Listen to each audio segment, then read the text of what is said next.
Today, it's all about Dan Mullen's press conference from yesterday and both the men and women's basketball teams, only here on Locked On Gators. You are Locked On Gators, your daily podcast on the Florida Gators. Part of the Locked On Podcast Network, your team every day.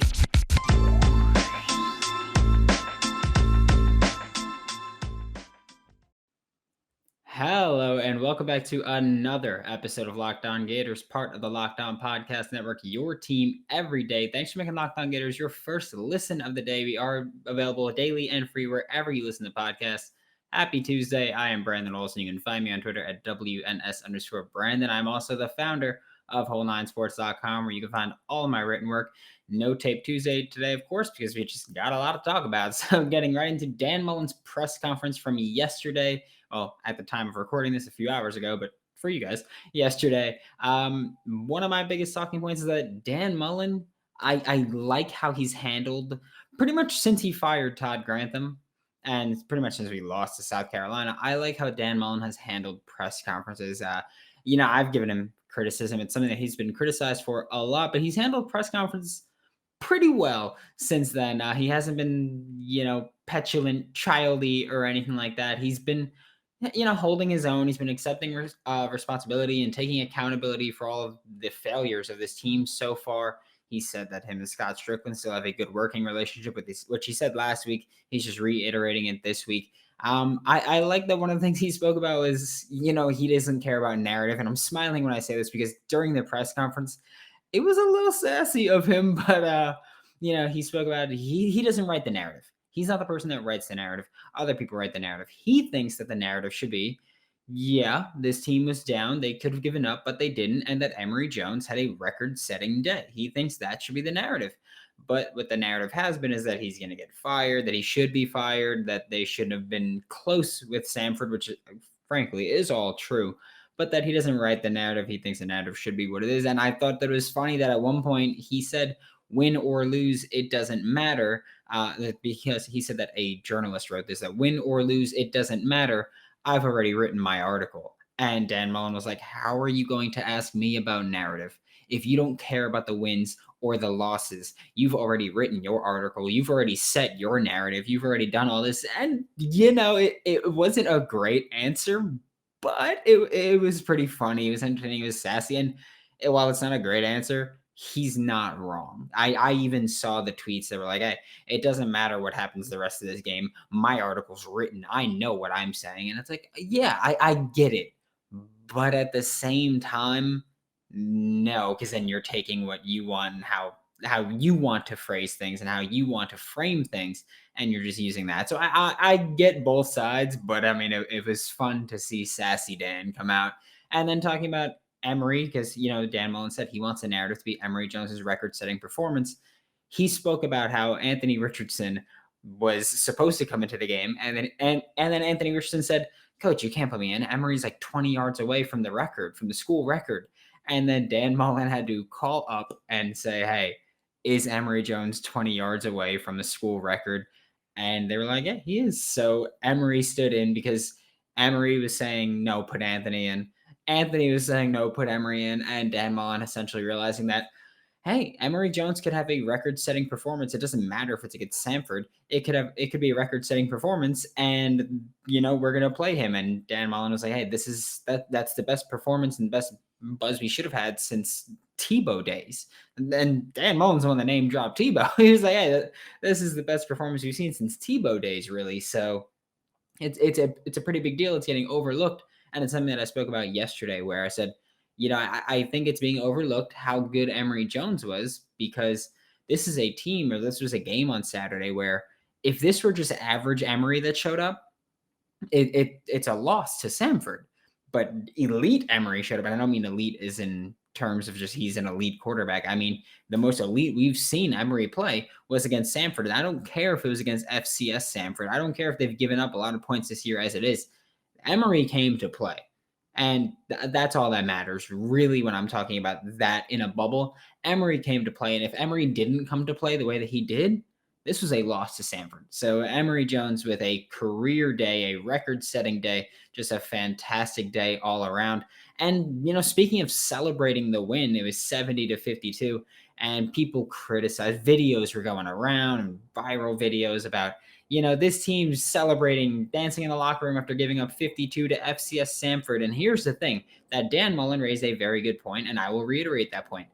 We don't give a damn. A win's a win. We'll take it where we can get it. And, Dan Mullen was like, hey, I don't care if we win against Missouri 3-2 or if we win 70-52. We're going to be in that locker room celebrating. And the people that are upset are usually the people that aren't natural competitors. And I'm not going to be like alpha male. None of that. It's just, if you aren't a natural competitor, or if you've never played football, then you probably don't understand that, yeah, a win's a win. We don't care if it's clean or if it's pretty or if it's ugly. It doesn't matter.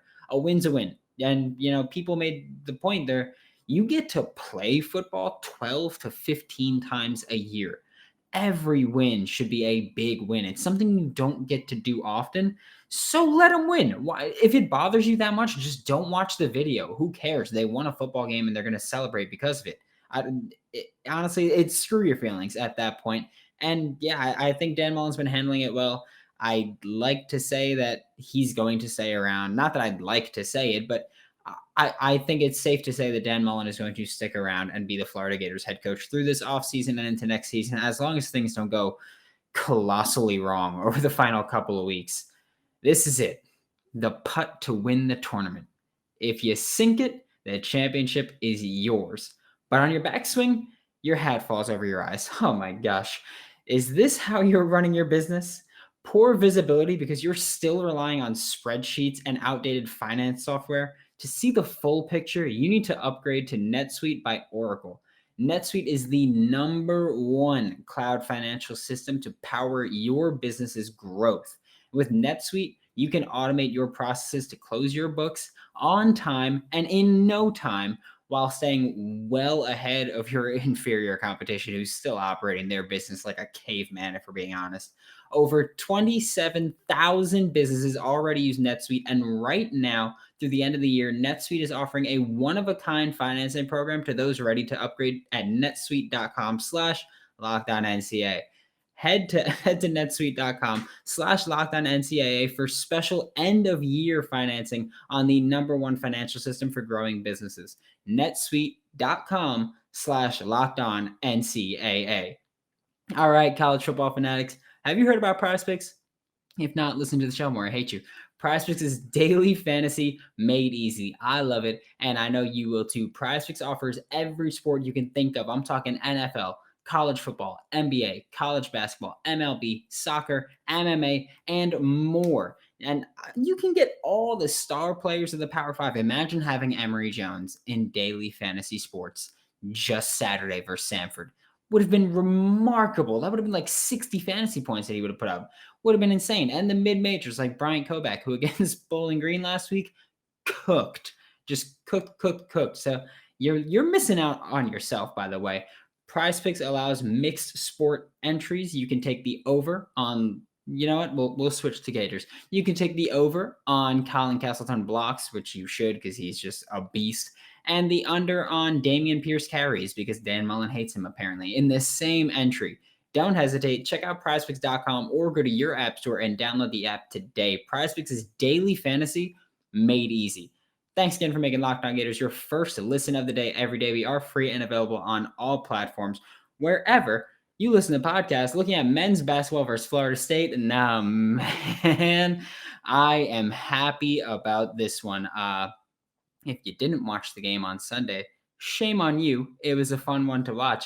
The Florida Gators are now number 24 in the nation after starting the year 2-0, including I want to say dominant win over the, at the time, number 20 ranked Florida State Seminoles. And I say dominant because first half was very tightly contested. Florida started off the first 5 to 6 minutes of the game playing phenomenal defense, but the offense just wasn't there, which is fair because Florida State's defense is still very good at basketball. But Florida's defense was just better. It was a pure defensive battle, really. It was remarkable. But Florida really ran away with it in the second half, thankfully, because I was sweating during that one. But Colin Castleton is having himself a killer season so far.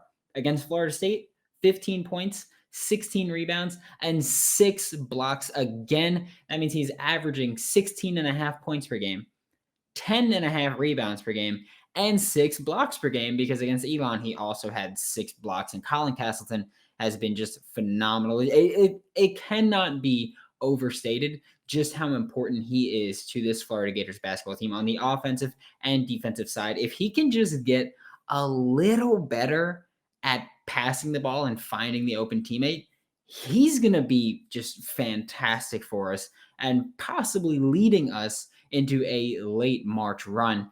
Anthony DeRugi, 12.5 points per game, 7 rebounds per game, and he has just been phenomenal. Against Florida State, he was all over the place, making defensive plays, steals, blocks. He was just playing out of his mind, and he might be the most improved player, or he might have the biggest improvement that I've ever seen in one offseason from a basketball player, or from a college basketball player, because he's much improved as a shot blocker, which he was already pretty good at, and he is much improved as a defender and shot contester at the very least, and much improved as a scorer, including a 3-ball that looks like it's going to be much more consistent this year than it's ever been. So Anthony DeRugi, I want to see him get more involved in the offense. I think that he's underrated in pretty much every way. And Brandon McKissick, the transfer from the University of Missouri in Kansas City, is just, his first game against Elon, it was relatively quiet. He had 4 points, wasn't great, 2 steals.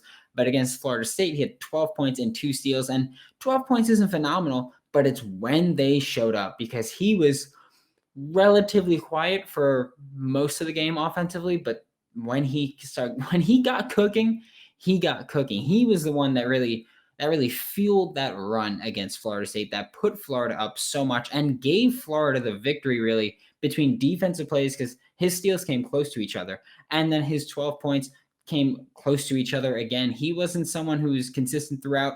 He was very streaky, but when he got on fire, that's what made this Florida team take advantage and really separate themselves from the Florida State Seminoles. And then Myron Jones, who in football talk, who in the first game against Elon was pretty good. He started nailing his threes, and that's what really separated us, was Myron Jones' streak. But against Florida State, the first half was one of the worst performances I've seen in this very young season. And then second half, he started taking over. He had 12 points, 6 rebounds, 3 steals, averaging 15 points, and I believe 5 rebounds per game, maybe 6 rebounds per game. But Myron Jones is one of those guys who he can take over at times. He just needs to find his 3-ball and be more consistent with it, because when he started hitting his 3-ball, it was lights out for Florida State. So this team, like I said, after the Elon game, I get the feeling that this Florida Gators team, at least the men's side, is going to be very, very streaky. And as much as I hate to say that, that's what it seems like it's going to be. So if they can, as long as they don't all go on a cold streak at the same time, hopefully this team will be able to work out. There were a lot less pick and rolls this year than we saw last year so far with this team. A lot more defense, and a lot better defense this year than we saw last year. A lot more pressure. I like what they're doing with Colin Castleton and how he's kind of playing at the free throw line. I don't know basketball zone terms, but Colin Castleton's kind of playing at the free throw line, playing top key. It's interesting, but he's just so good at doing what he does, and he's hustle, IQ, and he's a real grinder, real gym rat, first guy in, last guy out kind of thing. But it's also just been a block party with Florida. Colin Castleton himself has 12 blocks through 2 games, and Anthony DeRugi's helping out. This is a great defensive team. People are making fun of Jimmy Dykes, saying, hey, this is the toughest Florida team that Mike White's ever had. 1, it is. 2, low bar, but this team is setting a high bar. They are very tough, very intense, and very bout it incessantly. So this is a very good men's basketball team. The Gators, we could see them make a deep March run, which is something that I would love to see. And they beat Florida State for the first time since November of 2013. So the Florida Gators ending that streak with a statement win, getting ranked after that win. And hey, we got Milwaukee on Thursday, and hopefully going to continue this streak. BetOnline is the best place to place your bets. I know that I made money. Well, actually, betting on the Florida Gators using BetOnline because they have just been so kind to me basketball wise. Of course, football, honestly, the lines weren't up for, for BetOnline this Saturday, so I couldn't. But I can tell you I would not have won because I would have bet the spread, which is 35.5, and obviously didn't win by 35.5. So thank you, BetOnline, for saving me some money. Obviously, Florida this season has not been kind to me, but BetOnline has been. Even covers award shows, TV shows, and reality TV with real-time updated odds and props on almost anything you can imagine. It is the best way to place your bets, and it's 100% free to sign up. Head to the website or use your mobile device to sign up today and receive your 50% welcome bonus on your first deposit. BetOnline, your online sportsbook experts. Make sure to use promo code Locked On. That is LOCKED, no space, ON for your 50% welcome bonus on your first deposit. Now taking a look at women's basketball. Obviously, I cannot cover today's game against Wofford because full disclosure, yesterday's game at Wofford, because full disclosure, at the time that I'm recording it, they're about to tip off. But this is my window that I could record for today. So this is what has to happen. But we'll talk about Towson and NC State because, this past weekend pretty much, which wasn't great in the preseason. WNIT wraps up yesterday. At the time recording this today, of course, whatever. But so far, the Florida Gators women's basketball team has played 3 games and 3 different starting lineups in those 3 different games, which is a little worrisome. I mentioned it in my Lockdown Now on Sunday that it's worrisome primarily because I feel like you can't find out if a lineup is going to work in one game. I get it. You don't want to get off to a slow start, but you're playing very good teams. So why not figure it out with what you've got? Maybe Coach Finley is just trying to figure out which lineup she likes best at the start. I don't know who's going to start this Wofford game yet. It's going to be interesting, but the team has no real offensive identity yet. And I think that's what's more worrisome to me than anything else. To me, yes, changing the lineups sucks, but having no real offensive identity in sense of what they want to do offensively consistently is what's more worrisome. At this point, I'm not super stoked with how the season started off. But I mean, I'd be happier at least if we had a set identity and we were just trying to figure that out. That'd make me feel a lot better. But the point differential so far, Florida Gators a negative 12-point differential. Of course, the NC State game was kind of a massacre, but it was the number 5 team in the country against an unranked team. It was kind of expected. I would tell you the spread, but it is very rare to find women's college basketball on any betting sites. So couldn't really do that, which pisses me off, by the way, because I know I'd throw some bones on it, but hey, whatever. But horrible shooting performances has been the name of the game so far for Florida, shooting just under 39% and allowing almost 44% of the field goals to be made. And this is a team that they want to shoot threes, but it hasn't been working out so much. They shoot 33%, or it's not that it hasn't been working out. It's that they're a team that wants to shoot threes and can't. And they're also a team that can't defend the 3 ball because opponents are shooting 56% from 3 against the Florida Gators women's basketball team. So defense is not the name of the game with this team. The offense needs to get going. Defensively, there have just been way too many open shots. That's what it is.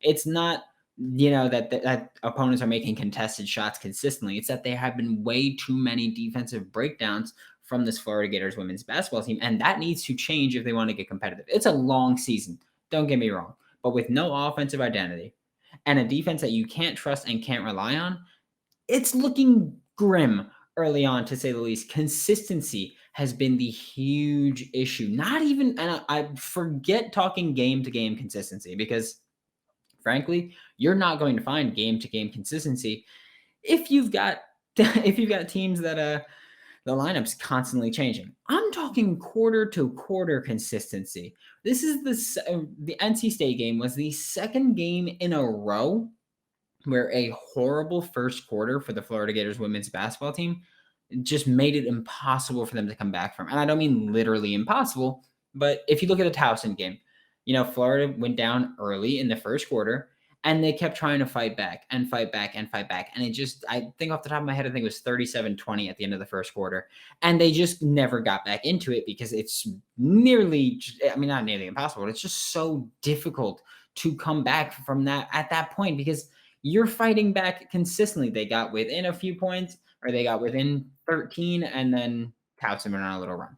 And then they got within 10 and Towson went on a little run. It was just trading baskets and runs. It was just rough for Florida. They just couldn't get it going. And then looking at the NC State game and what happened again, the first quarter is what decided the game because, I mean, not decided the game, but it's what made it too much for Florida to come back from because the first quarter, NC State outscored Florida 29-15. When at one point it was like 14-14. And then NC State just went on a wild run. The Florida Gators women's basketball team is not a bad team. It's just a team without identity. The players are good. We've got very good players. You look at players like Lavender Briggs, Emanuele Giolivera, Kiki Smith, Faith Dute, Floor Tunders, Nina Rickards. You've got good players on this team. It's just a matter of finding out what the right lineup is at the right time.